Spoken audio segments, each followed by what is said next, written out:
సరే కాని సుబ్రహ్మణ్యం, నీ పేరు చూస్తుంటే బ్రాహ్మిన్స్ పేర్లా ఉంది. కొంపతీసి క్యాస్ట్ ఫీలింగ్లుగానే ఏమైనా ఉన్నాయా?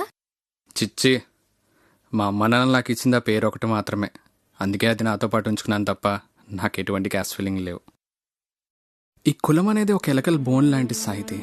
ఒక్కసారి దానిలో చిక్కుకున్నామంటే ఆ ఓచల నుంచి బానిసలా ప్రపంచాన్ని చూడడం తప్ప మనుషుల మధ్యకి వచ్చి అందరితో కలిసి తిరిగే స్వేచ్ఛ పోతుంది. పొద్దున్న లేచి మనం అడుగు బయట పెట్టిన దగ్గర నుంచి మన చుట్టూ కమ్మవాడుంటాడు, కుమ్మరోడుంటాడు, కంసాలుంటాడు, చాకలోడుంటాడు, మాలవాడుంటాడు, మాదిగోడుంటాడు, వైశ్యుడుంటాడు, బ్రాహ్మణుడుంటాడు. ఇలా అన్ని రంగుల కులాల వారు ఉంటున్నారు తప్ప మనిషి మాత్రం ఉండట్లేదు. నాగరికత పెరిగే కొద్దీ దాంతోపాటు అభివృద్ధి చెందకపోగా మన భారతదేశం ఎంత దిగజారిపోతుందంటే, ఒకప్పుడు కార్తీక మాసం వస్తే వనభోజనాలు ఉండేవి. ఇప్పుడు కుల భోజనాలు మాత్రమే ఉంటున్నాయి. బ్రాహ్మణుడు విహారయాత్ర అంటాడు ఒకడు, కమ్మవారి భోజనశాల అంటాడు ఇంకొకడు. అరే, వీళ్ళకి ఒక విషయం అర్థం కావట్లే.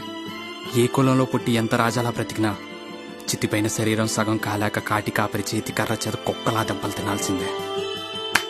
సూపర్.